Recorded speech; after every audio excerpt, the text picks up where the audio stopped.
You'd think with the end of the football playoff system that we'd all go back and take a little break. But guys, here at Historians of the Movies podcast, there is no off season. We're never training. We're always in game day form. Hey everybody, this is Jason Herbert, host and creator of Historians of the Movies podcast, where every single week we are talking about movies and the histories behind them. And this week we are talking about 1993's The Program, starring James Caan. Now, if you remember this film, it's a cult classic, but it also does a lot of great things. This movie is way ahead of its time, talking about the cost of playing football at the collegiate level on the student athlete. They're talking about race. They're talking about sexuality. They're talking about whether or not students should be able to get paid. They're talking about concussions.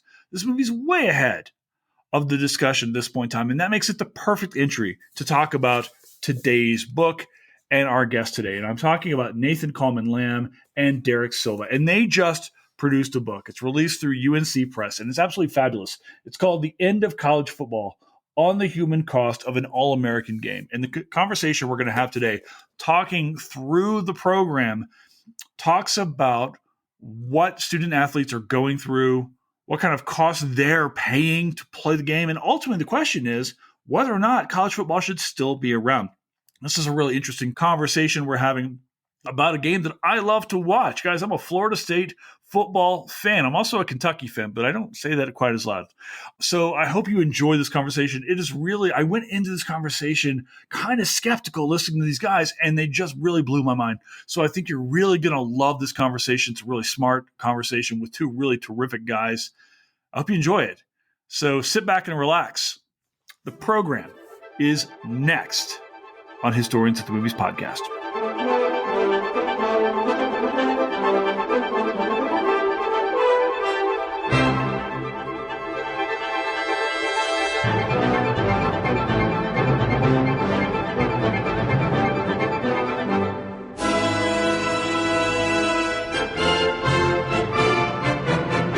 All right, guys, how are you this morning? Very, very well. Happy to be here. Listen, we're Canadian, so that helps. You know what? I feel like, I went to grad school in Minnesota, and it's not Canadian, but it's like Diet Canadian. I feel like it's as close as I'm going to get. In some ways, I think it's like worse in terms of like weather than much of like southwestern Ontario, which is where I live. Okay. And cares about hockey even more, actually. Yes, yeah. Oh, so I adopted it, right? Like, because I'm from the South.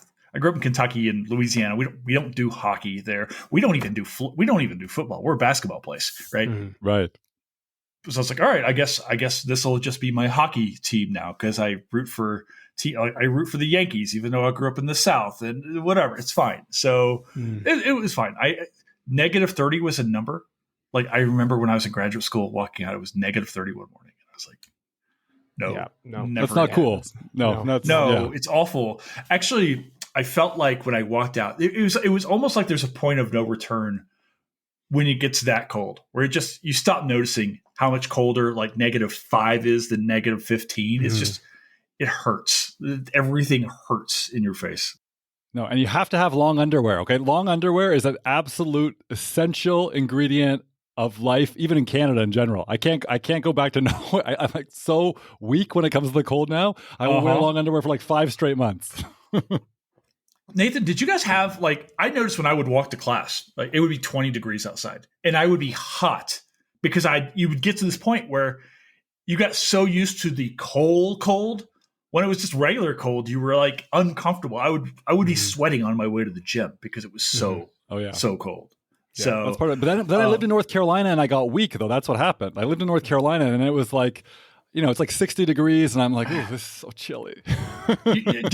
Listen, I'm a Florida man, right? But also you had to do this thing where you had to adapt to humidity too, did you not? Yeah. Because you don't really have humidity. I was just telling Canada, my students about that. No, I was telling my students, and honestly, it's relevant to college football. It's relevant to slavery. I mean, like, not to take it to really dark places, but the people who don't live there, right? The people who don't live there, though, seriously, they don't understand. Like, it's Canadians. I lived 30 years in Toronto. It's an abstraction. Like, obviously, slavery as an institution is evil, and obviously, we know everything that goes into it is brutal. But like, it's just actually an additional layer to understand the working conditions that are the weather, right? Because for 5 months of the year, it's like 95 degrees, 99% humidity. And the only reason the humidity goes down is the sun burns it off. So that, like, it's radiating up at the end of the day. It's North Carolinians do not go outside for 5 months. If they can avoid, they just don't. They stay indoors. They want air conditioning. You can't put your kids in the playground because the playground equipment will scald them, quite literally. You put them directly, if you put them directly onto a slide, you burn your child, you know? Yeah. That's where people are playing college football, right? That's where the training's happening. That's where the kids right now are dying on football fields. Those are the conditions they're playing in. Mm-hmm.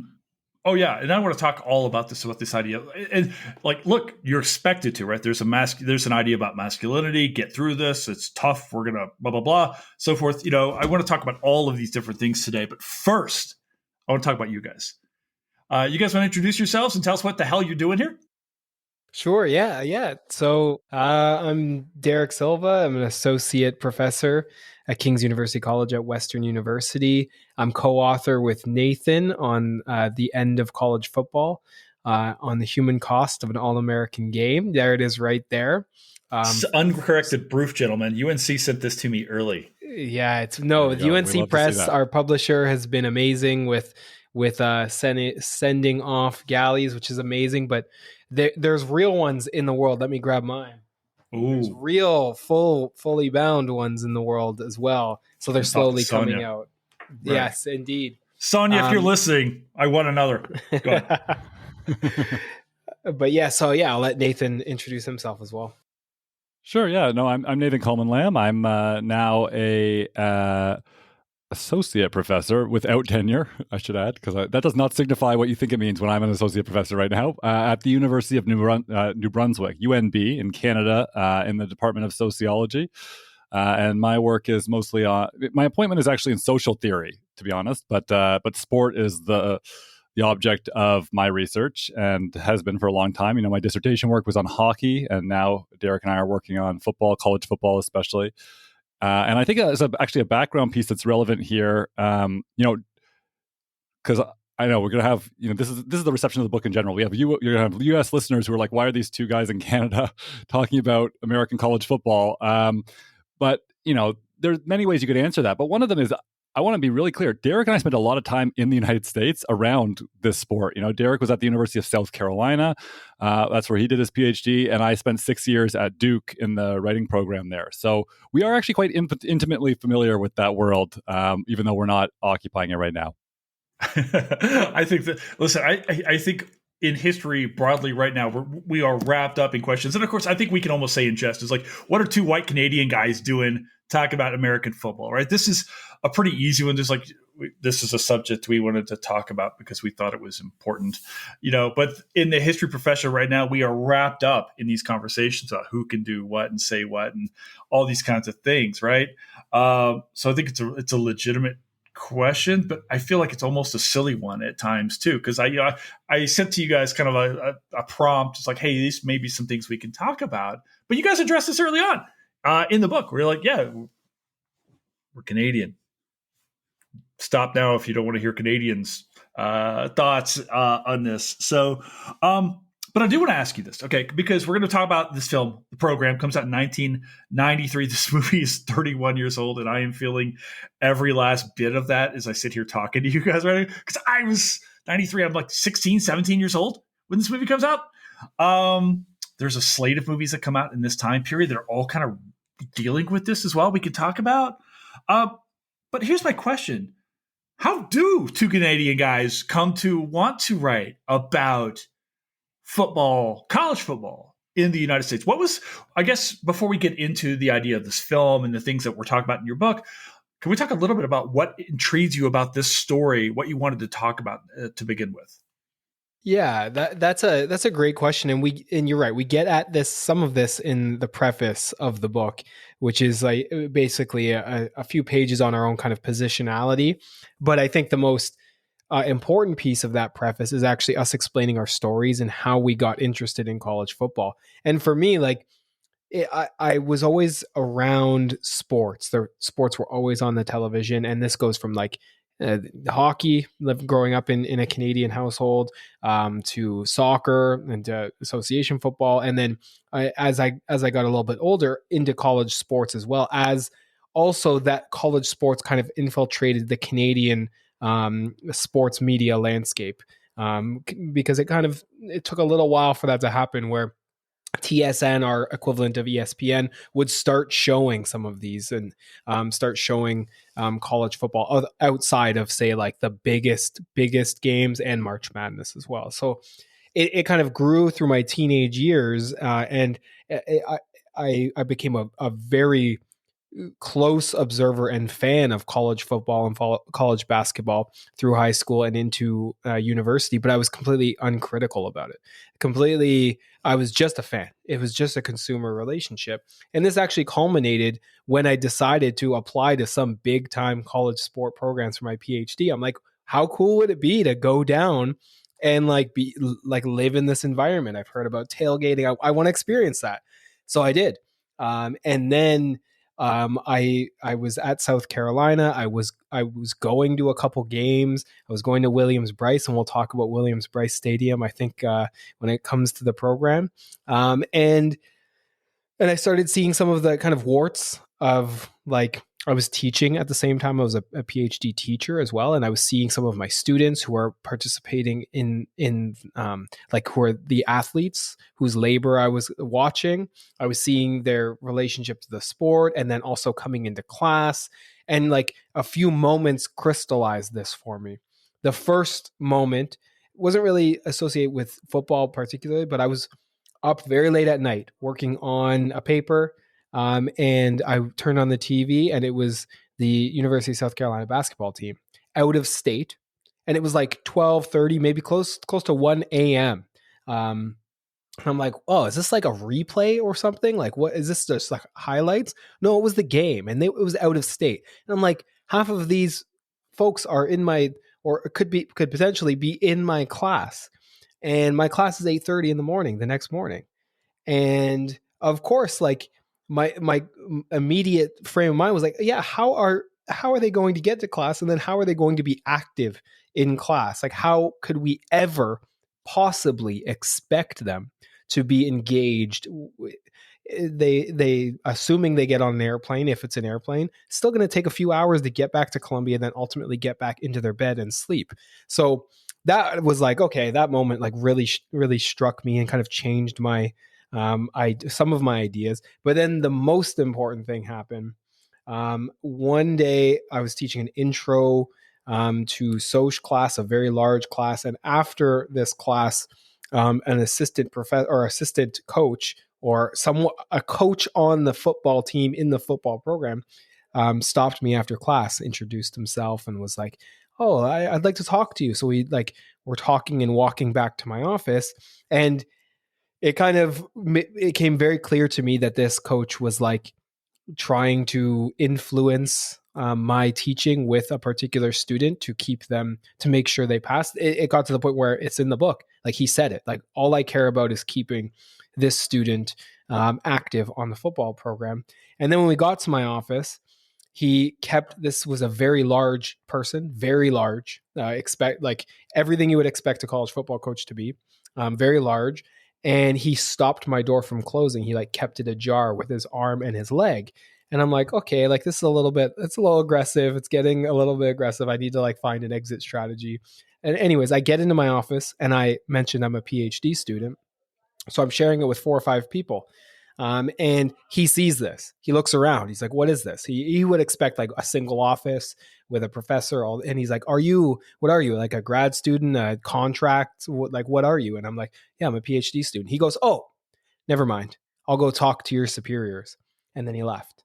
And it was like that moment where I felt just like 5% of what a campus athletic worker might feel from those same coaches in terms of coercion and in terms of intimidation and manipulation. And I'm like, literally, I kid you not, that moment changed my entire orientation and perspective of college football, particularly it changed from that moment on. I've never been able to look at it the same. Well, yeah. So Derek gave us a lot there, and I don't want to I think that he gave some examples that really speak to how we personally connect to this. But just to give a sense, it was a little bit of a different story for me, because the truth is that I was the weird Canadian kid who was actually obsessed with American college sports before that media moment that Derek was describing, when it was like actually really difficult. So if we were ever in the US, I would like desperately trying to get USA Today, because there was like this real fetish for it. Honestly, it was like this exoticism, and it was like everything I was captivated by. And my dad had gone to university in Windsor, and that's just across the river from Detroit, but very close to Ann Arbor. So he had been a big University of Michigan fan. And so I grew up with that. And University of Michigan game in Southern Ontario, University of Michigan games were broadcast very frequently afternoons. So actually, like, the rhythms of my young sport obsessed life really were college football and then college basketball too. And so when I ultimately came to Duke, it wasn't one of those stories where it's like, oh, I was this Canadian who didn't understand that sport was played on university campuses. It was, I knew exactly what I was getting into, but it is really still different when you see it from the inside. When you get that ethnographic immersion in the context, and there were all kinds of elements to it that I hadn't previously understood. And I was teaching classes on social inequality and the labor of sport, basically writing classes, and a lot of students in my classes were college athletes.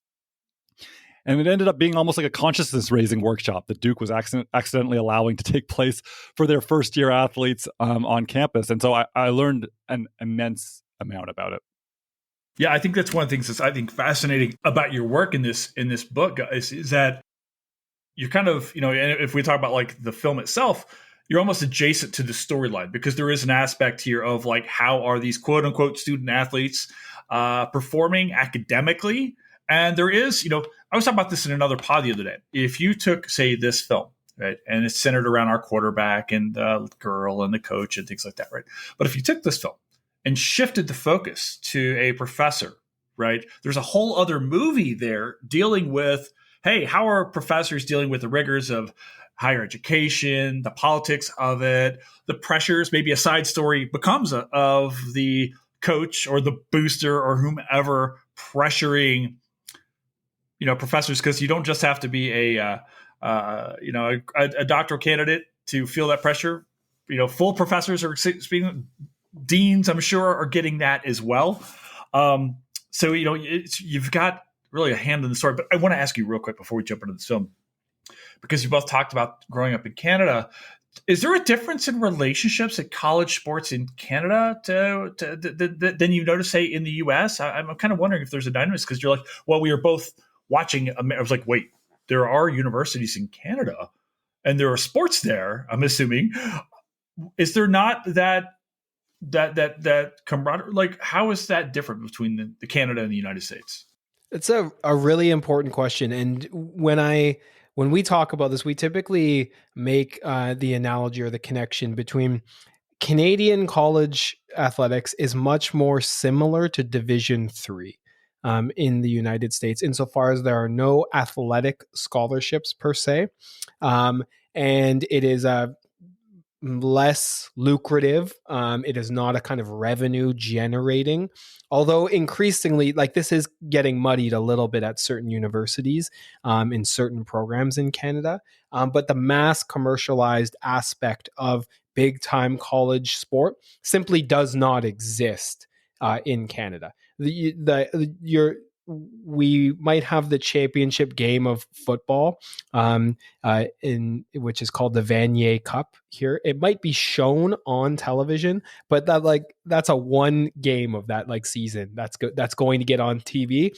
And if there's another event happening that morning, it's not prime time. It happens at like 12 p.m. It's it's the scale is much lower, and the relationship to athletic scholarships is really important. That there are students on our campus are not here with the pretense that they are quote unquote athletes first, or students first, athletes second. That simply kind of doesn't exist.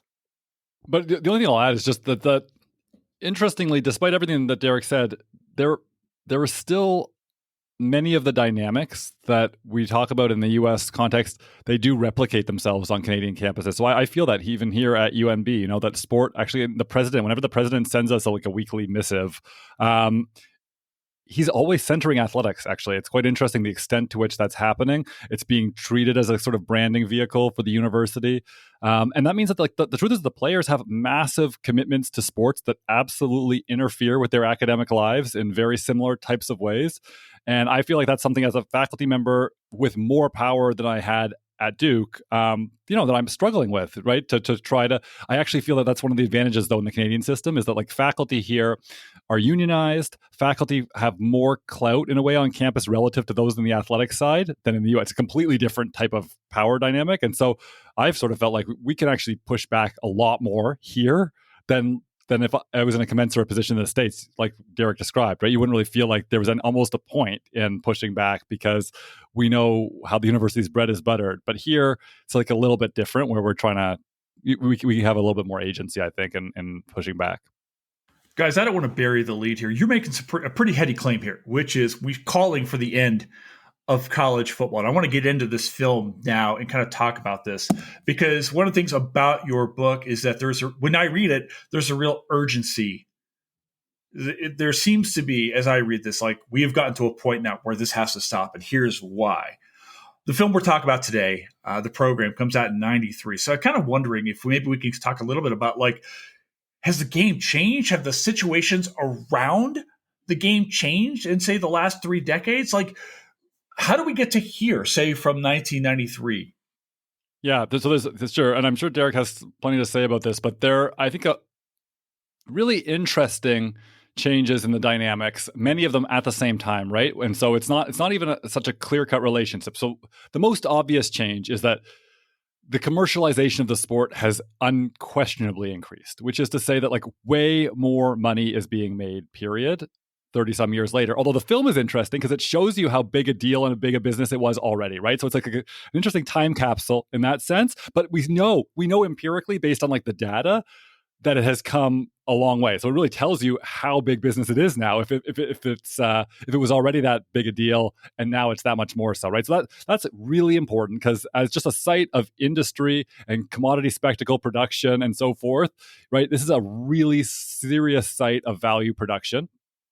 And that means extraction, of course. But I will also say that one other thing that has changed is that, and this is a way more, I'm not actually going to chart a 30-year change. This is like a 5-year change, or 6-year change, that I would say popular attitudes to the exploitative nature of college football are really, like I arrived at Duke in 2016. And when I arrived at Duke, even in my classes, it was kind of taken for granted. These athletes, they're so spoiled, they're so privileged. Why are we talking about like exploitation? They're the ones that are just getting so much more than regular students are. It's like, that's what's not fair. And by the time I was leaving Duke, that really wasn't a conversation at all. Like it was crystal clear to people on that campus, like students, other students, like this is obviously exploitation. That's actually the tip of the iceberg when it comes to the problems in this sport. But if you see the polling data and everything else today, most Americans actually agree, like college athletes should be paid. And they agree on that point because it's so obviously a form of exploitation. Yeah, and to kind of go back, I'd like to chart this out even further because the film, the program actually comes in a very interesting point if you think of the history of big time college football as a whole. And it's actually marking the midway point between today and when Walter Byers coined a former executive, the first executive director of the NCAA, coined the term student athlete in order to make sure that folks who were participating in football at mainly Ivy League schools at the time, who are getting injured, would not qualify for workperson's compensation. It was a specific concept derived at a specific time to thwart off something very specific that actually grew into this like an inherent linkage between the idea of student athlete and this dated, what now we think dated idea of amateurism. And that was in 1964. 29 years later, the program comes out. And now 31 years after that, we're here today. So if you mark this kind of, it's actually a really interesting kind of point, cultural marker of where this sport was, how rapidly it became mass commercialized, because in the program, the film depicts a lot of these things, the reasons why this is like so massively popular and how there's so much money coming in and out.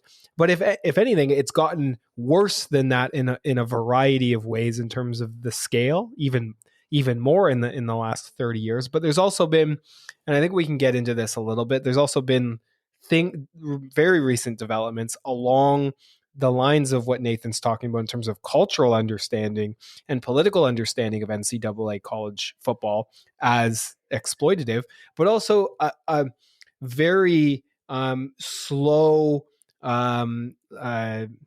what's the word here? A very slow development where there are more rights being granted that have heretofore been systematically denied. And we have to talk about that, I think, as well, but we can through the film. Well, I think maybe that offers us a segue here into kind of talking about this film and maybe some of the plot lines that we see or some of the markers that we see. Because going back to watch this, first of all, we were talking about before we started recording, this is not a good movie, right? It's poorly acted. It's kind of shittily directed. At the same time, this movie's hitting on a lot of really important talking points. They're in the hands of maybe a more capable director or cast. I think we get a better movie out of this, but there's still a lot of stuff we can pull from this. And I want to talk a little bit about class dynamics here, because we talk about exploitation. You talk about this in the book. Obviously, we're going to say this word a lot today. Our quarterback, Joe, is from a poor white family. Mac, poor black family. Jefferson's from the city. We see essentially traditionally marginalized people, white or black, no matter who you're at, like being plucked from this and rising up, and maybe football becomes this thing, this vehicle from which they can get out of. But can we talk a little bit about the class dynamics of college football and where you guys see them? I can tell you quickly, Florida is my home, and I come from South Florida in a lot of different ways. There are all these stories about how around Lake Okeechobee, the traditional plantation space, young black boys grow up to be young black men, growing up on these sugar plantations, and they get strong and fast by chasing rabbits down in these sugar fields so they can feed their families. So I'm kind of wondering if we could talk a little bit about this kind of stuff. We have to talk about this stuff because to us, honestly, like the secret ingredient, the secret sauce of college football is what you're calling class dynamics and what we call in the book structural coercion. Okay. And what we're saying is basically, and it's connected, of course, to all the harms. And we haven't really got into all those layers of harm, and we'll do that later. But if we're claiming that this is a site of harm, right, then the first thing that people will want to say in response to that is, well, people signed up for it, right? Everyone signed up for it. If they signed up for it, then it's fair game. They've agreed to participate. And so that's why we have to start with the question that you've asked here, because if it's true that the society in which college football exists is profoundly inequitable, it's shaped by racial capitalism in ways that, just radically stratify people's access to what we should, I think, rightfully conceive of as basic human rights, right? To education, to healthcare, to opportunity, to all the things that go into making a good life for yourself, whatever that looks like for you. But if you can only get access to those things, essentially, and that's what we're really talking about here, through something like football, and ultimately college football as a pathway on the route to the NFL, right? There's no way to get to the NFL without going through college football. Then it's not free and a fair choice at all, right? Then we're really talking about coercion, and we can't even have a conversation about the extent to which people are signing up for it. Maybe some people would sign up for it, but it would be a really different kind of conversation in a truly just and equitable society. So, I just want to start by saying, yeah, that's why you have to start with those class dynamics, because and we should really get this. And I think that there's a lot of discourse around this right now, especially with the election, Trump, and all that. And I want to be really clear. We are not calling people dupes and saying, like, they don't understand. Like, you don't understand how harmful football is. You don't understand this and that. Like, if we just need an educational project to teach people about, like, no. People understand. They are making a rational cost-benefit analysis. And I am not looking at them and saying, you're making a bad choice. I'm actually saying, why wouldn't I make the same choice? Why wouldn't anyone make the same choice, right? This is a perfectly reasonable assessment of the world you're living in to make this choice. So when we talk to players and they tell us, I'm scared of CTE, but also, how can I not do this for my family? It's heartbreaking. Yeah, I think Nathan covered the main argument of the book in terms of structural coercion and how we see structural coercion laying the foundation. I will just simply underline one of the, I think, most important points that Nathan raised, and it ties into this notion of consent.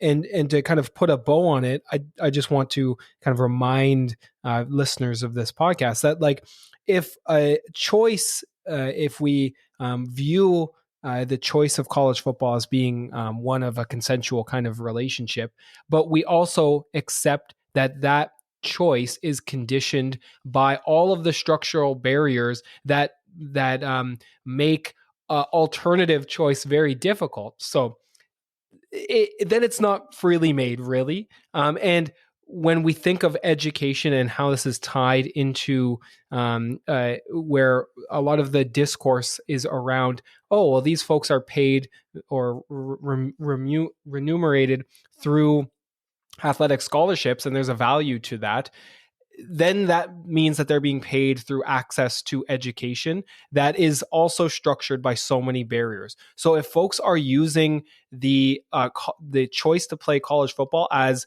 the avenue through which one can either access education or, more broadly speaking, access life opportunities, either through that education or through playing football at the professional level, and that's the kind of carrot, and the other option is everything else. And while you're playing that carrot, while you're playing that sport and seeking out that carrot, we are putting your body and your mind through so many harmful things.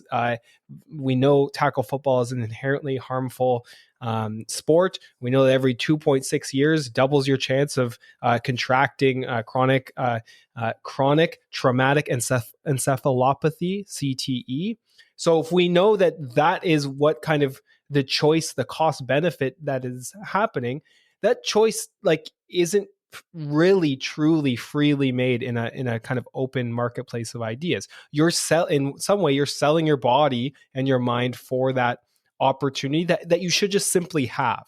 If we live in a truly equitable society, you should have the access to life chances. You should have access to education rather than have to sell your body and your mind to do that. And I think the film that we're going to talk about today, the program, highlights a lot of these, like, very explicitly, very directly, when it comes to the choices being made and the pressures that are aligned with those choices. And we have to, as kind of mind exercise, at least engage with the fact that those choices aren't actually truly freely made in the sort of traditional sense.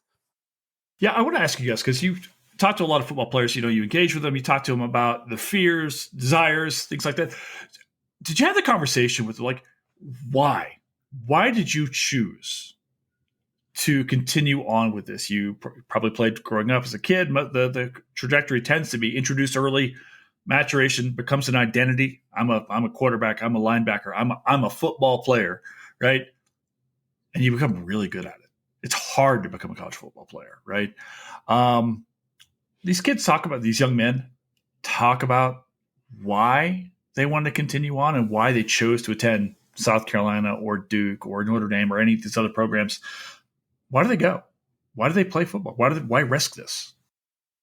Yeah. So, I mean, first of all, the entire assessment of structural coercion really, it comes from asking and hearing those answers, hearing players describe the sense of lack of access to things for their families, the dangers that they experience in their communities, and the fact that football really seemed very clearly to them and to their families as a way out, right? A way towards a better life, however that was conceived. And one of the most striking parts of that testimony was the way a number of the players, because, we know how it is. If you're an elite athlete at a pre-college level, you are probably playing more than one sport, right? I mean, like, very, very likely your school wants to put you to work in any sport they possibly can, because if you're 6'5" plus individual, you're going to be contributing in a lot of different ways. And these folks talked about it. Wish I could keep playing baseball. Wish I could keep playing basketball, right? If I could have moved forward, yes, with a scholarship in these particular areas, of course, that's where I would have gone. But the truth is that football was the place where I had the opportunity. That was the, as you put it, like that was the bigger brand school that was offering me a scholarship. And so they didn't really feel like they had a choice, but even some of them articulated, really tragically, some of them articulated like a profound sense of regret. Like, even though the choice was rational when it was made, it's like that's how much worse college football was than they even expected, basically, right? And there's this way in which they would also articulate. We just heard again and again, and it's not a major part of the film, but recruitment, right? We know about recruiting as a big part of college sports, but I hope that listeners understand that if there's one word to describe the entire recruiting process, it is a lie. Okay, it's like a complete fiction. The bill of goods being sold to these young athletes has no relationship whatsoever to the actual experience. And I even heard this in my classes at Duke, right? When I was talking to players across sports, they would tell me, yeah, they take you on a recruiting visit to a practice. Forget about all the other stuff, all the the stuff about because that's part of the narrative in the movie, right? The young woman that you're introduced to, and does she have a boy? Okay, fine. That's been in popular culture for 30 plus years. But I'm not even talking about that. I'm saying like an actual practice. So this must be real, right? Like this is the current team is having a practice, and I'm attending the practice. So like I'm getting a window into what it's like. But it's not. It's like that practice is a complete performance. The coaches are not acting the way towards the players that they act when they're actually on campus. And then you arrive and it's like this Jekyll and Hyde situation, that this person that you thought you knew, that's not who your coach is anymore. Now they're this monstrous entity, essentially, right? This overseer who's just single-mindedly focused on extracting value from you, right? So, all of those kinds of experiences were really part of the narratives that we heard from the players we talked to.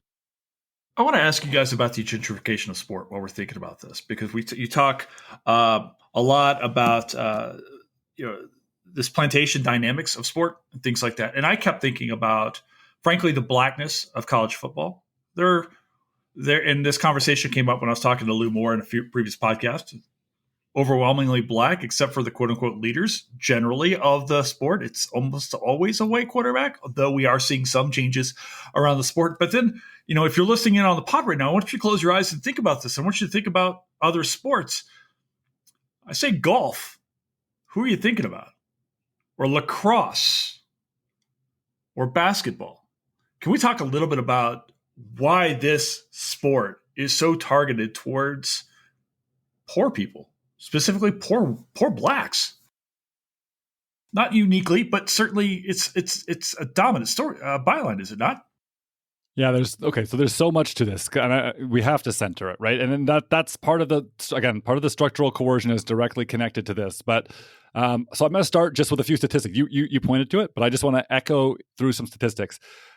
What we were focused on the book is what has historically been called Power 5 college football. It's now Power 4 because of all this conference realignment. But although listeners don't have to be intimately familiar with that, what you just need to know is that we're talking about 70 plus, 74-ish universities, mostly big, what we call R1 schools or big state schools. Your University of Michigan's, University of Minnesota, Mississippi State, just across the board. These really large population schools, right? Often 30 plus thousand students. And then we got a smattering of privates in there, the Dukes, Stanfords, Northwesterns of the world as well, which are different dynamics on those campuses because they really are much smaller institutions. And so the role of the athlete on campus feels a little bit different in that sense too. Okay, so this is what we're picturing. When we talk about the Power 4 or Power 5, that's the universe we're talking about. And often the data for who participates in college sport is aggregated across the NCAA or across Division I. But the vast majority of the money, the big business of college football, is in this Power 5 space, okay? So what we were really trying to tease out in this project, we interviewed former Power 4 players, and we wanted to know about the nature specifically about exploitation in this particular world of college football. So we're not really extrapolating beyond that, right? Obviously there are implications that extend, and we were talking about Canadian sport. Of course, we can, spitball about all that stuff. But to be clear to the listeners, that's the context we're talking about here, okay? And if we actually look at those numbers, first of all, let me say, amazingly, only 5% of the student body at these schools is black overall, okay, at these predominantly white schools, the most prestigious schools in the United States outside of the Ivy League. And I'm sure the numbers in the Ivy League are terrible too. I just haven't looked into them, right? And actually, the percentage of the population in the US that's black is 13%, okay? So already we're seeing massive, massive underrepresentation at these schools. But when it comes to college football, the number is 55% black. So when it comes to the question of whose bodies are being sacrificed in order to generate revenue and facilitate the branding of these institutions, it's black people who quite literally would not be allowed in the school otherwise, right? Because when we start to think about those numbers, it's almost everyone, which is why people will talk about the fact the black students on these campuses who are not athletes are constantly mistaken for athletes, right? Because these are the types of dynamics on these campuses, right? So that's just the money piece. The demographic piece. But then the money piece connected to that is the fact that, and this is some wonderful research by the economists Ted Tatos and Hal Singer, there's a $1.2 to $1.4 billion annual racial transfer of wealth from black athletes on these campuses to white figures on the campuses, okay? In terms of who is generating the revenue through their labor and who is ultimately receiving paychecks, okay? And so and those people, by the way, are coaches, athletic department administrators, presidents, etc., disproportionately white at the same schools. Disproportionately white are the people who are drawing paychecks. Disproportionately black, vastly, are the people doing the work that produces the value. So that, in the most fundamental possible sense, really is what creates a kind of plantation dynamic, because it's just pure economic extraction through the sacrifice of bodies, right? And I mean, that does echo the plantation. I understand that, fundamental questions of coercion and freedom, right, obviously are not identical. No one's trying to claim that they're identical. But if we try, I think that it's very important. I've just been teaching Du Bois to my students right now, right? And we've been reading various Du Boisian texts. And I'm like, what Du Bois is trying to show us, among many, many other theorists of race in the United States, is the fact that there is continuity, right? We shouldn't be understanding these very discrete moments in U.S. history, like slavery to Reconstruction to Jim Crow to the present moment. There's a through line between all of these things, and it's much more productive to identify that through line and see how the current practices we have in U.S. society are part of this much larger process that's not somehow radically different, right? So that's kind of one overarching aspect of the picture, and maybe Derek wants to get into another side of it, which is like the microaggression piece, other aspects of racism that people want to talk about, and they are also part of the story here. Yeah, and so one of the things I'd also like to add, before I'll certainly get into some of the sort of micro and the experiences of racialized campus athletic workers on campuses. But one of the other things to add is we are constantly talking about not paying students, campus athletic workers, for their work, but we are very glad to pay the white authorities who oversee that work to even egregiously not do their job. So I remind everyone, Jimbo Fisher was just paid nearly $80 million to not do his job. And when it comes to talking about paying campus athletic workers, it's like, no, we have fundamentally that will change college sport. It's barely surviving and we can't do that. Where's the money? There's money to do that in certain contexts, but not to pay the racialized workforce. There's a few examples that I want to highlight in terms of this microaggression or the lived experience of campus athletic workers on campuses. And I want to point to something that happened in 2021 that really is important for us to recall. What happened here was at when Texas Longhorns football players walked off the field during a rendition of "The Eyes of Texas" because of what they called racial overtoned lyrics, which absolutely in that sort of theme song. What happened after the fact? Not only was there so much racist vitriol directed at campus athletic workers, but also from boosters who were doing really horrible things behind the scenes. One wealthy donor booster, Larry Wilkinson, sent an email to the university that read, quote, "Less than 6% of our current student body is black. The tail cannot be allowed to wag the dog, and the dog must instead stand up for what is right.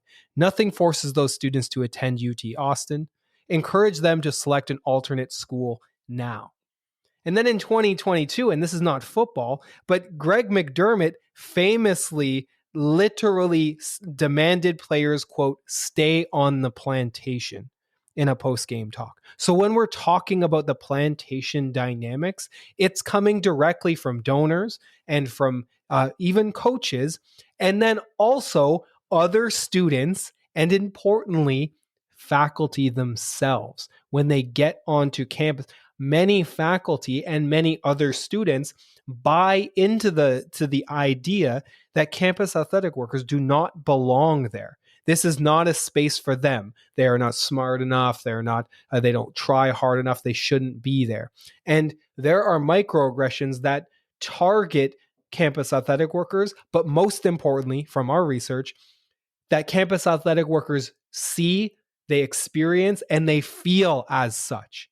They see this. They see the looks that they're getting from other people. They talk about how their professors treat them differently and treat them as if they're stupid and don't give them the opportunities that other students have. So when you're on campus, like there's a big trope that like these are the quote unquote stars of campus. Well, like there are many eyes on these people.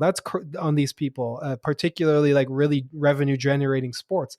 But the way that that's perceived and experienced by those campus athletic workers is not this like positive, like I am a star. I'm like, it is very much an alienating, guys. And that was something that we uncovered a little bit in the book. Yeah, I want to get into this, Derek, because I think you're making a really great point here. And it's a byline, certainly in the film. It's certainly a thing we're wrestling with in the book. And thing I see myself when I was on campus, which is our student athletes, because we saw this with, say, the story of Mac. It's almost like a joke thing, like, Mac, you're so dumb, right? And I would remember, I'm a big Kentucky basketball fan. John Calipari, the former coach of Kentucky, would very much defend his students, saying, look, not everyone's genius is found inside the classroom. And I think he's correct in this. He's like, some of the genius is found, say, on the court or on the wherever, right? And I've always kind of kept that in my own head when I was teaching. It's like, wait, just because you're not a good history student doesn't make you a bad person, or thing like your genius. You have genius inside of you was the thing I was always trying to tell my students. But are these student athletes actual students? Are they going to class? Are they really being expected to perform? Derek, you just said, they felt different and are treated differently. And I don't think that that's a surprise to anybody, but is there a reality here where these guys, a quarterback, a linebacker, whomever, a punter, whomever, are they really expecting to perform as students at the university?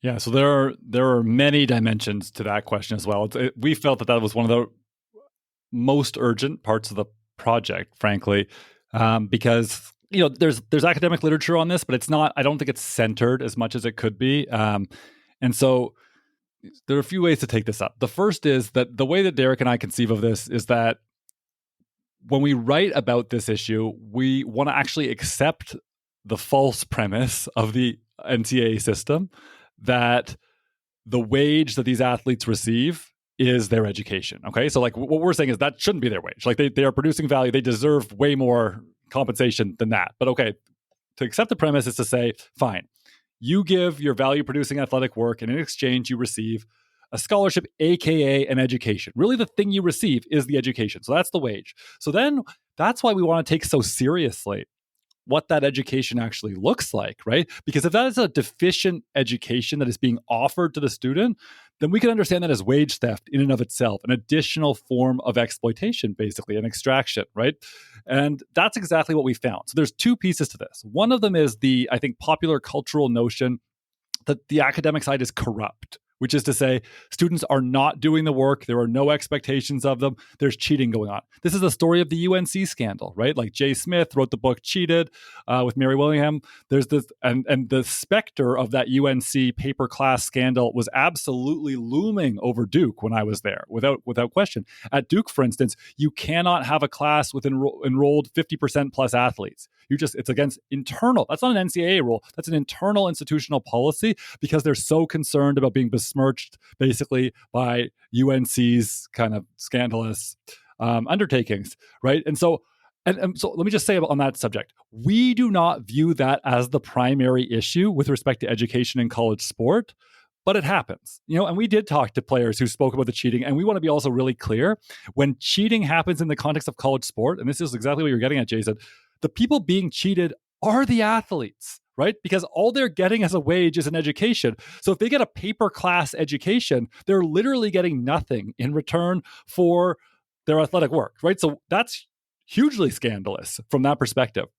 But the real scandal of this system, and this is where I always come back to Duke, because I think it's actually quite helpful. I view Duke after my time there, and I'm no friend to Duke, but I view Duke after my time there as basically the best that this system can look, okay? In the sense that, yes, I didn't have Derek's experience. No one was ever breathing down my neck about changing student grades, this and that. And we're talking about future NBA players, right, who were struggling in my class, had grades that were on the fence, but like no one was telling me you got to do something about it, okay? I would say overall, athletes had, there was a sort of, there's an academic side to the athletic department. They have all kinds of coordinators and folks who are supposed to be helping. And you know what? I don't think that they were cheating. I don't think they were doing work for the students. I think they were providing help in a way that I would view as like appropriate compensation, actually, because we want students to flourish. We do. So exactly. That's good. That's all good. But the problem is, even in this best possible case scenario, we viewed the system as completely indefensible, okay? Because there are some things that it's just impossible for these students to get out of their education. There is a systematic practice of what they call academic clustering, which is to say students are funneled into majors that are perceived to be less onerous, less important, blah, blah, blah, aka non-STEM classes. And one of the amazing things that players talked to us about in the book was like, part of the recruiting pitch might be go to engineering U because you can be an engineer. But the instant they were on campus, it's like, absolutely, there's no universe in which you'll be an engineer. You are strictly prohibited from engineering, right? So that clustering piece is a really important one. The scheduling piece that Derek was talking about is a problem. I mean, literally in the Duke University strategic documents from the athletic department, Ted Tatos dug this up. This is from about, can't remember, 10, 15 years ago. There's literally a document that says, listen, thanks to agreements with ESPN and so forth, we have ceded control over the schedules of our athletes to this external body, aka like ESPN. And that will absolutely undermine the educational experience of our students. But we can live with that. That's what they're saying. They're just like, we made a deal with the devil, but it's because we're going to make a lot of money and we're comfortable with that arrangement, right? And so this means all of these things compromise the educational experience of students. They can't do internships. At Duke, it's $80,000 tuition because you get to do an internship on Wall Street or at Silicon Valley and go to France to do this stuff. You pay it all up front, right? That's what the tuition, that's why the figure is so large. But if you don't actually get to access those things, the figure is not nearly what it looks like because you're getting such a desiccated version of the education that other students are receiving.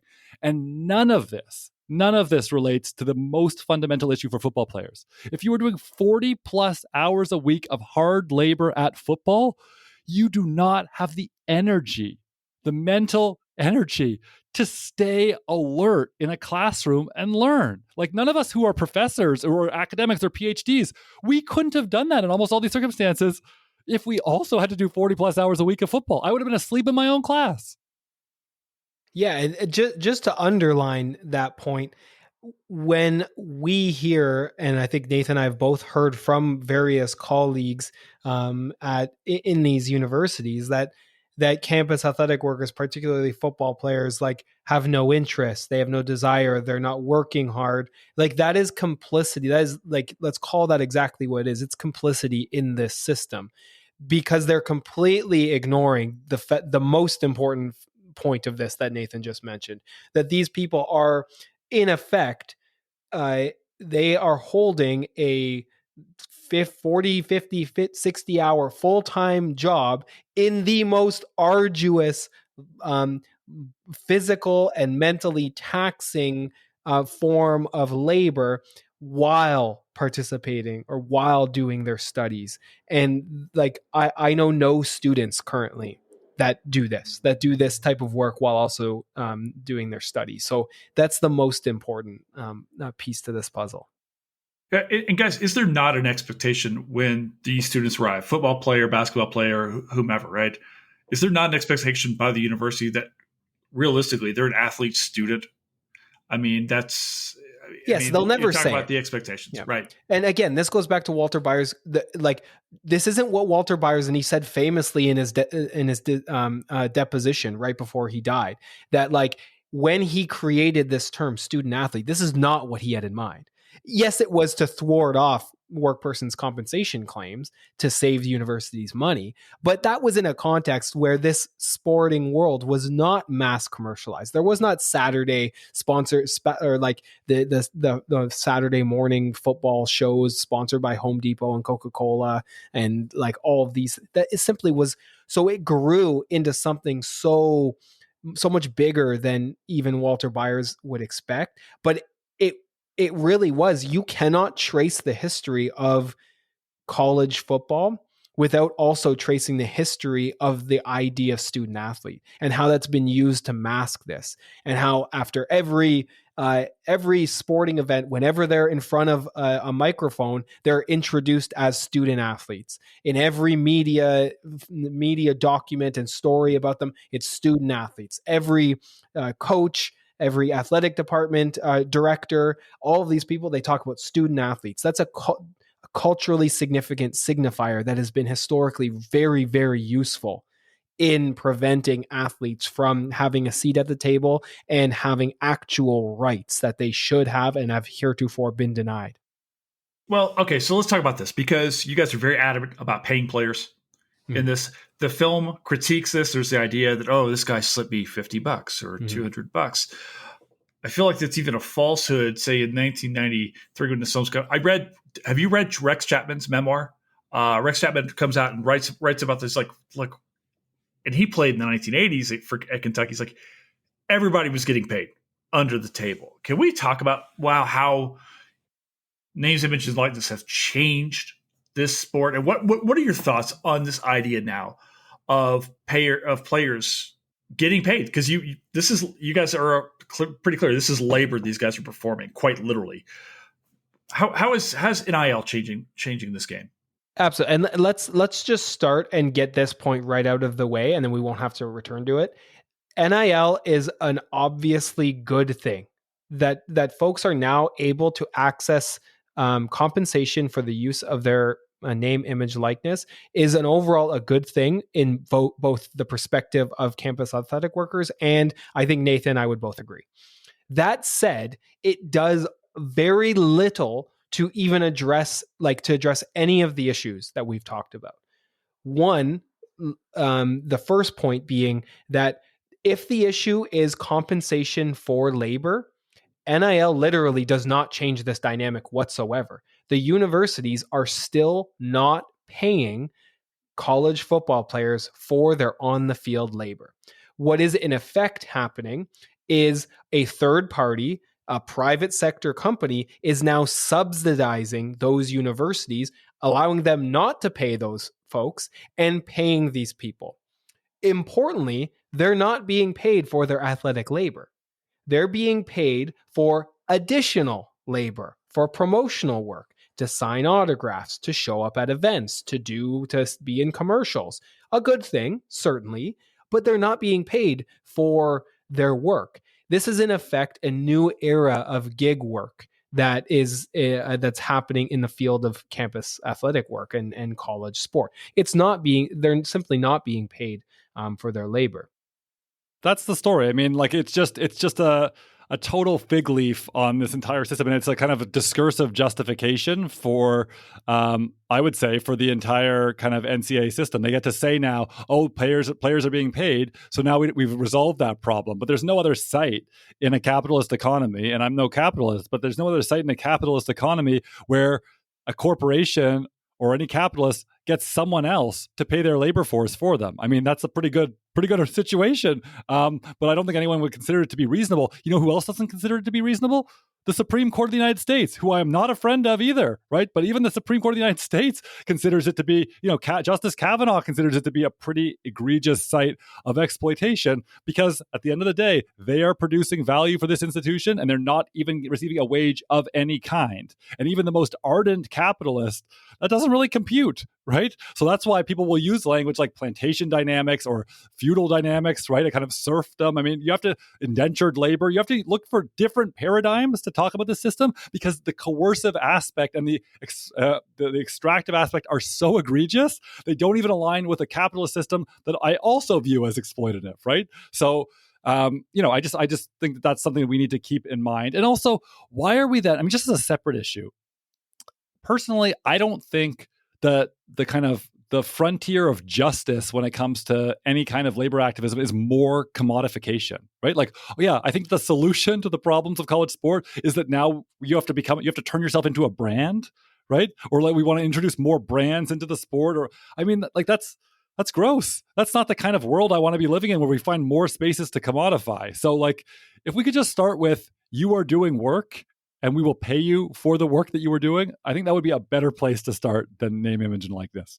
Yeah, and name, image, likeness also opens up an opportunity for new forms of exploitation for folks who may not have the desire or time to keep up on all the intricacies or the administrative work that goes along with NIL. And we've seen the rise of these collectives. We've seen rise of like professional athletes who are now like organizing new collective NIL deals. And I think this opens up a space of that's an unregulated space that there's a potential for a lot more harm to happen and more exploitation to happen of folks who are younger and may not be as interested in following the legal developments of NIL. Yeah, like if the film is telling us, right, that there's a problem with this under the table kind of payment model or whatever, the truth is we basically still have that model, right? In the sense that it's not under the table, it's over the table. It's probably the same, the collectives are probably the same exact people who are doing the donating in the first place. But what's the common piece, right? Whether it's over and under the table, you know what the common piece is? No collective bargaining, no labor rights for the athletes, right? No. So that's why we saw at UNLV this year, right? The quarterback, the team was doing really well. He was promised $100,000, essentially a salary. But because it's some kind of bullshit handshake deal or Lord knows what, right? The university just didn't pay him. He didn't get paid by the collective that was supposed to pay him. And good for him. The guy was like, I'm withdrawing my labor. I'm out of here. Right. But I mean, he shouldn't have been put in that position. Right. Because any basically just model of labor relations would, as Derek's saying, sanctify that contractual agreement to offer a certain amount of wage in return for the labor. And this current model we have looks more like that 1990s model than it does like a proper employment relationship. And the final thing I swear I'll say on this is that the dynamics here have not changed. Campus athletic workers are still being paid by universities in the form of a quote unquote athletic scholarship. I put that in quotes because the athletic it's not really all it's paid to be or all it lives up. And what happens here is there is now a third party that is allowed to pay these campus athletic workers. So if we compare this to any other aspect of our capitalist market, what we have in effect is an Apple employee is hired by Apple, and then they are in turn paid exclusively and solely in an iPhone or in iPhones and Apple gear, but simultaneously on the side, they're not paid. What they're allowed to seek out is sponsorship. So in another context, we can see an Apple employee who's paid in iPhones sponsored by Google. That's what we have. That's what NIL, the system is. It's Apple paying their employees with Apple and allowing them to go seek out sponsorship from a third-party corporation that would actually pay them money. It's ludicrous. It makes no sense in even the most capitalist of ideas of kind of market ideologies. Yeah, Derek, I think what you're helping me to understand here is NIL, and I hadn't thought about it in these terms before because I just didn't know the dynamics of it before coming across the book. It's a hustle. I mean, it's football, sports becomes a platform from which you can hustle, to go out and get whatever, right? I want to ask you about this film here. Looking back, you guys want to watch this movie. I also did the tough labor of watching this film. I mean, there are some good parts of this because, again, I think the strength of the film is that it actually tries to talk about some of these things.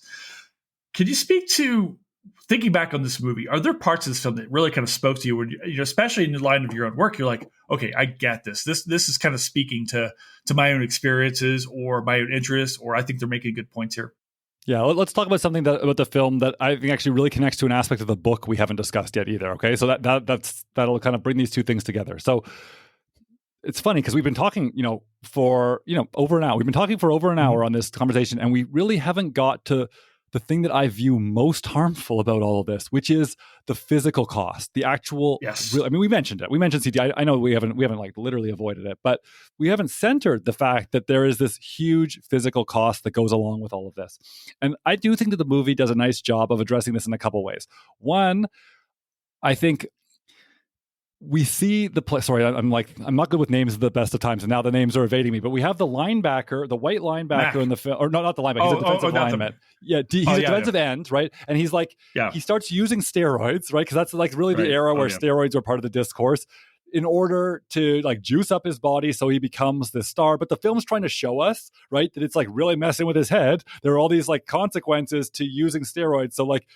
So it's incentivizing. He's being incentivized to do something that is harmful to his body, right? And I do think that actually gets at one of these core dynamics of college football, which is like even to play through pain, to play through concussion, right? This whole idea of playing through is a huge aspect of the sport. And what's funny is we actually had a player tell us he had a situation where he was in a locker room, in a visiting team's locker room, and there was a whole line of players getting shot up in the butt, basically, with some kind of like, and he was like, holy shit, are these guys all doing steroids? So exactly, you probably watched the program. And he said, are these guys all doing steroids or whatever? He's like, no, it's painkillers, right? Painkillers are being used in that way. But it's the same thing, right? Because it's all about finding a way to trick your body into being able to produce performance. And like, just like in the film, at the end of the day, okay, because one of the problems with the film, of course, is that we have a coach who's like a nice guy, right? So that's immediately I'm sorry, not buying it, not buying this nice guy coach who really does mean the best for his players. And so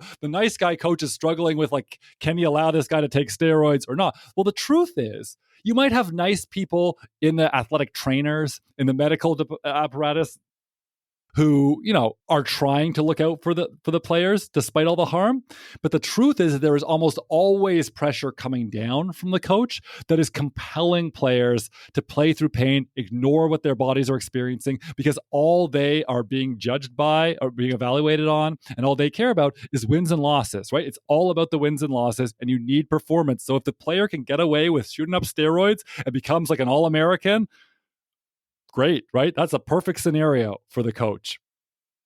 Yeah, and just to underline that, one of the points of the film that I found particularly poignant and aligned with the book is like when Alvin Mack the Jr. kind of confronts Latimer about his using steroids. He literally said, "You do what you have to do to play." Right? Like you do whatever it is to play. And that really resonated with many of the folks who talked about playing through injury, playing through pain. And not just like, it's kind of like the internalized pressures of students of the system on campus athletic workers. And I also will underline the fact that, like, yeah, of course, the main character coach of this has to be kind of a good guy. But in our experience and in our interviews, we found that many that the coaching staffs were much more like the folks, the assistant coaches who were like not as main character, but were in several scenes, like either complicit in hiding usage or like coercing and manipulating certain cases to ensure that they could continue because the end goal is like winning, right? So most coaches were more along that realm for folks who we spoke to.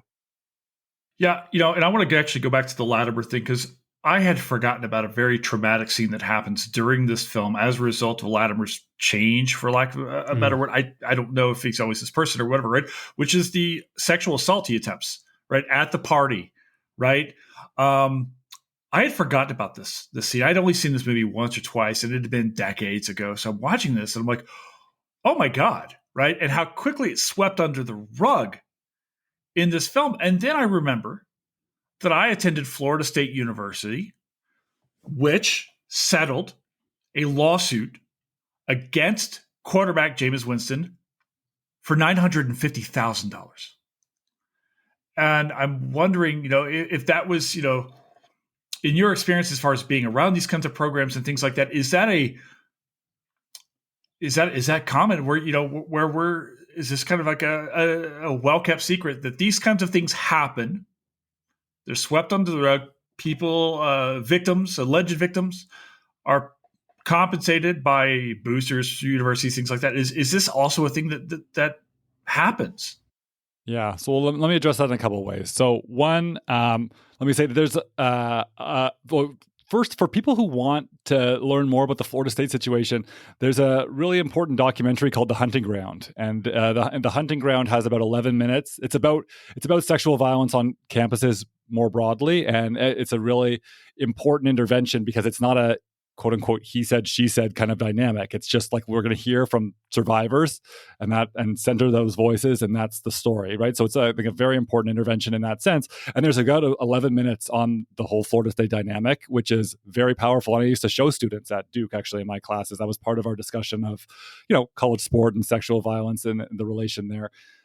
There's also a crucial book that came out around a similar time by Jessica Luther. I believe it's called Unsportsmanlike Conduct, and it's about sexual violence in the context of college football specifically. Okay, so again, I want to make clear she really did the work in this area. I'm not trying to suggest that was like kind of our focus in this project, but I want to accept your premise. That's what I want to start with, right? I want to accept the premise of that question and say that, yes, this is a problem. Yes, this is something that we should be taking very seriously, that we can't understand any of the dynamics about within college football without.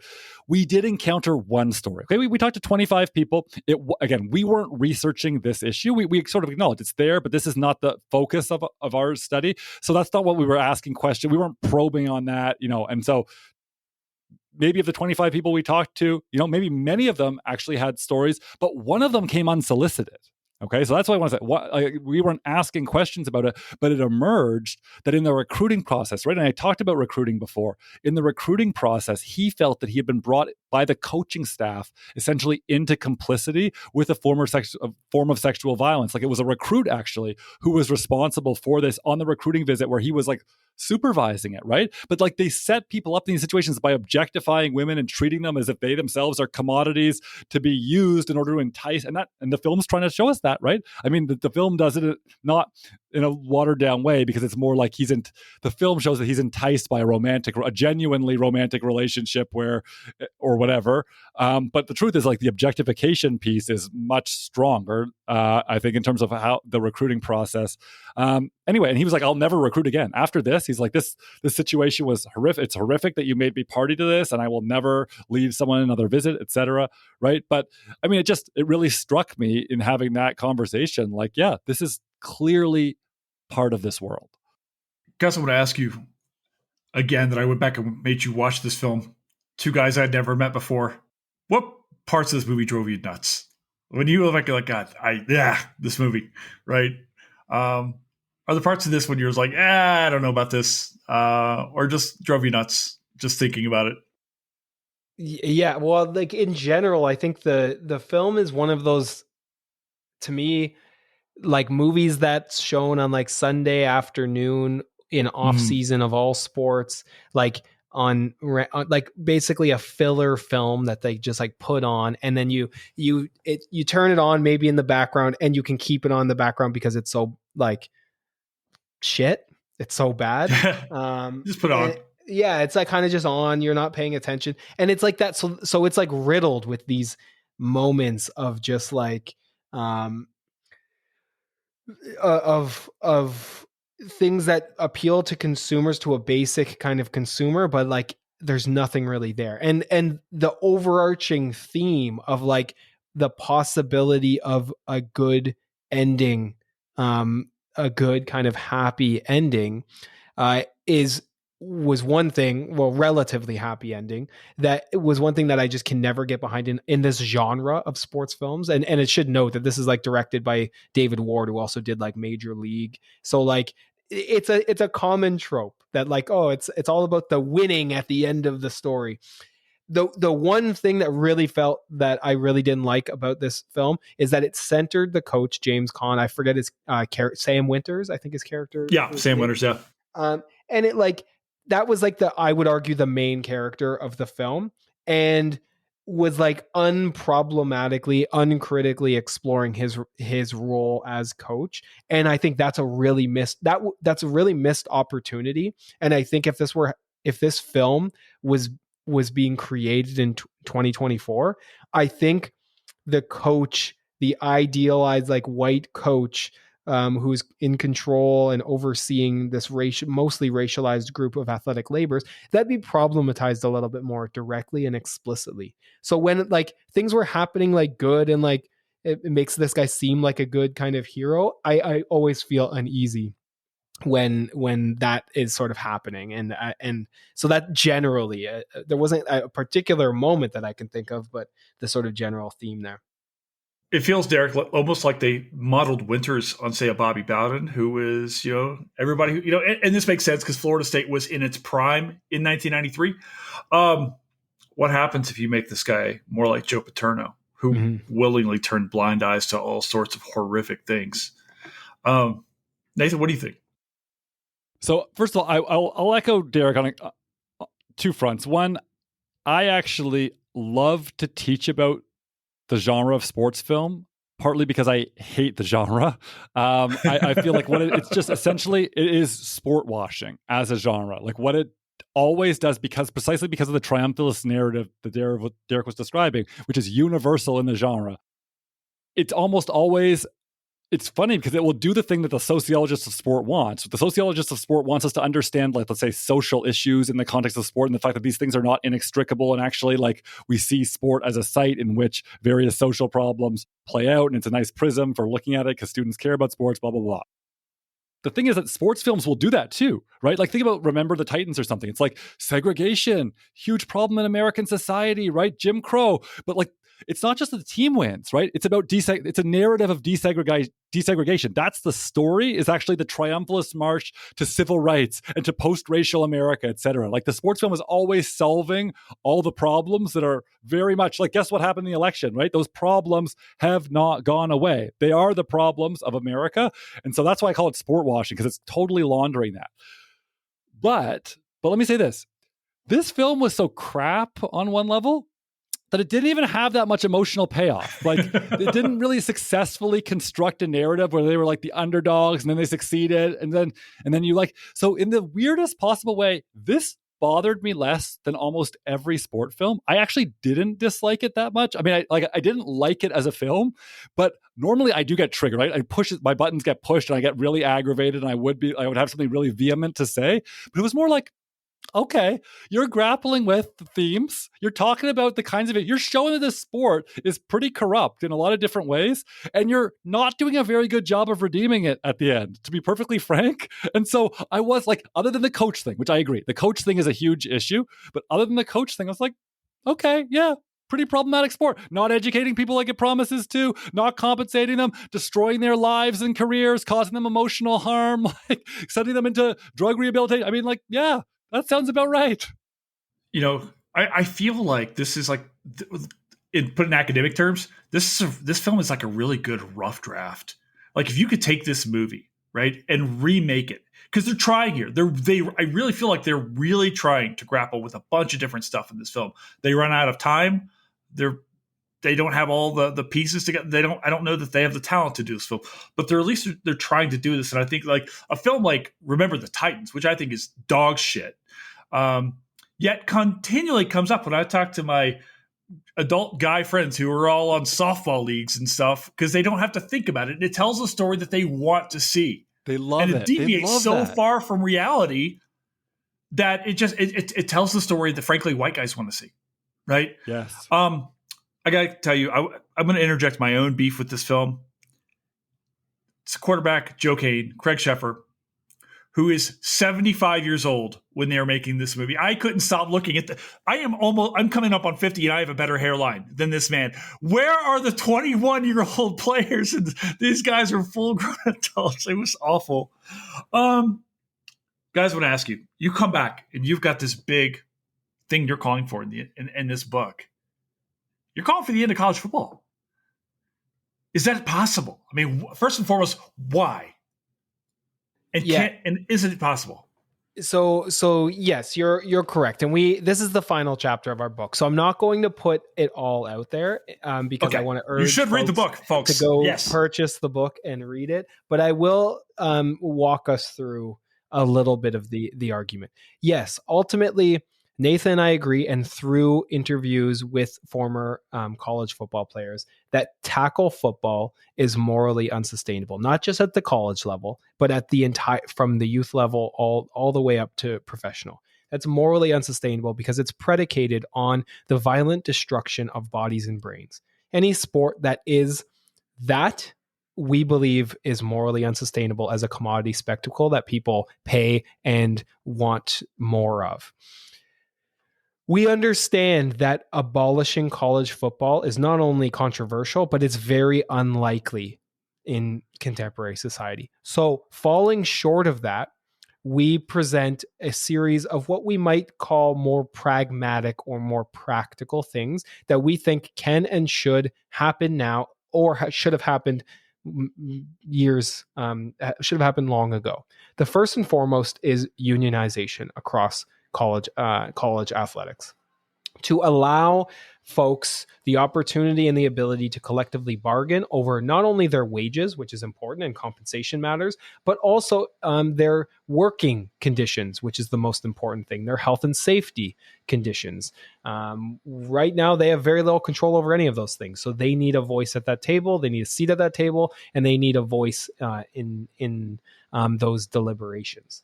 With that comes another question of, certainly, compensation is absolutely vital. We should be paying these college athletes directly for their labor. And we should also be going back and offering reparations to the folks for the last 60, 70 years since Walter Byers created that notion, who have had to endure this system.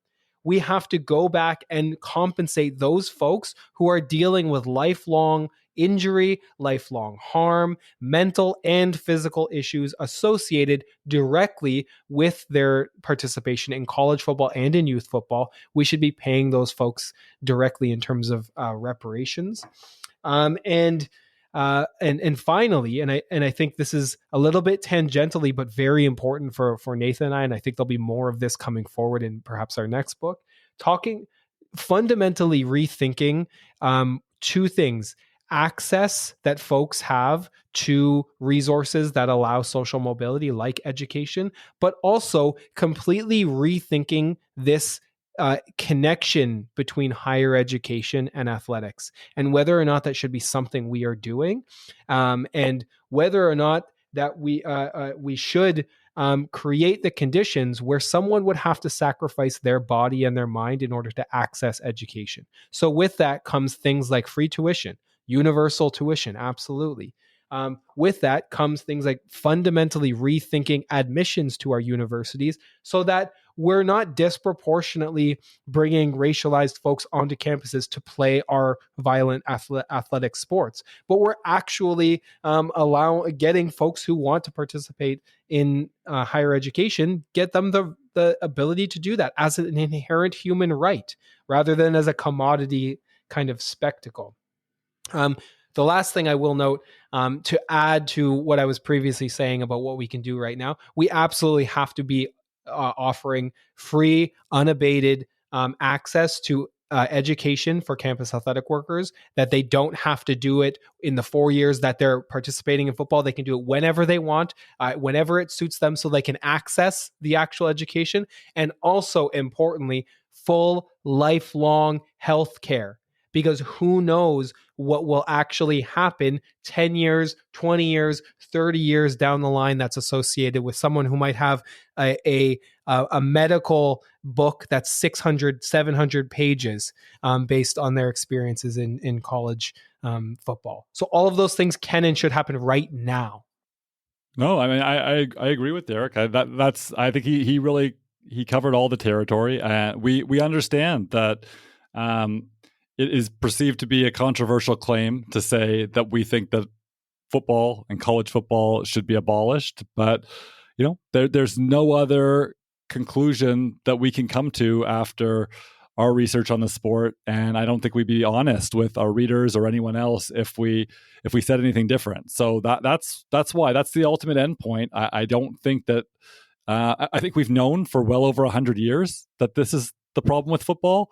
The problem with that problem is that there's a lot of money to be made in the sport, and because of those economic dimensions, right? That's why it's not going away anytime soon in these universities, which, and we should underline the absolute hypocrisy of it, right? Because these universities are supposedly institutions devoted to development of young people, period.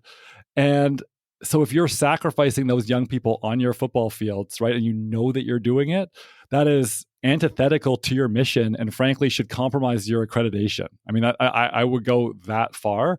So, I think that's the conclusion that we came to. Guys, I got one final question for you. Is the program a history movie? Yeah, well, I'm going to answer that. So, I'm going to multi-part it, as academics love to do. So, first of all, do it. Yes, I think it is, because it's a time capsule of what football looked like at a particular moment, and as such, I think it helps us historicize college football. So I'm willing to give it credit for that it's an accurate enough picture that we should understand it in those terms. And the other thing I'm going to say is that there were a couple other movies I would recommend that I think are really help us historicize the world of college sports that are documentaries. So I would say that people should really be paying attention to the film Hoop Dreams, which is, I know many people know about Hoop Dreams. It's not about football specifically. It's not a perfect film, but it certainly paints a very important picture of that world that feeds into college athletics. And more recently, the film Student Athlete, which is actually a really fascinating portrait of the experiences about 5 or 6 players in basketball and football, and kind of the way that they kind of charting the course of their lives through the sport. And it really doesn't hold back on all of the forms of harm. So I would encourage people to check those films out. I guess I'll answer it in a little bit of a different way. I don't necessarily buy the fact that the film itself is a history, if you will, but it is certainly a historical artifact, the film itself. And I think Nathan was kind of gesturing to this as well in terms of understanding the place that the sport is and has been. And even if you just look at the production of the film as well, like there's really interesting analysis that can be done of what this means. Maybe perhaps, and this is a question more than anything, perhaps the film was uncritical and didn't go fully deep into it because it's a Touchstone Pictures presentation. Why is that important? Touchstone Pictures is owned by ESPN. Walt Disney, sorry. What properties does Walt Disney own? ESPN and ABC. And those are two of the dominant markers, the dominant organizations and corporate entities that are exploiters in chief here, that are the entities that guide this kind of mothership, if you will, of college football. So I think it's a really important analysis that we should be having, or look at films like this as historical artifacts themselves, that through which we can produce histories of college athletics. Guys, I have had the best time. I tell you, I picked up your book when I first got it. It's like, I'll tell you, I was like, these guys be crazy. There's no way we're getting ready for college football, right? And then I read your work, and I was so captivated by it, and reading through it and thinking through the nature of college football, and then be able to sit down and talk to you guys about this. This was a conversation I was really, really looking forward to having as a guy who grew up watching sports too, who continues to take in sports, right? And think about, but also deeply cares about the well-being of our young people, right? And I think that's the reason why we get into this. So, guys, thank you so very much for being here today. It's been amazing. Thank you. Thank you so much for having me. Yeah, thank you so much.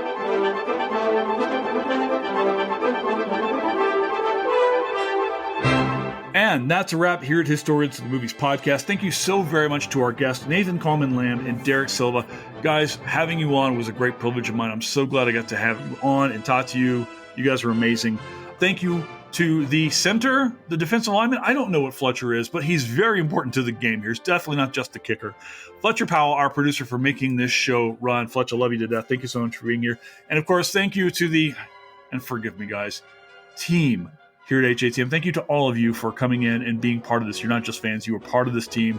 Thank you so much for being here. If you want to support HATM, the best thing you can do is share this on social media, share it with a friend, tell me what you like. And if there are films that you want to hear about on this podcast, hit me up. Ciao for now. Bye.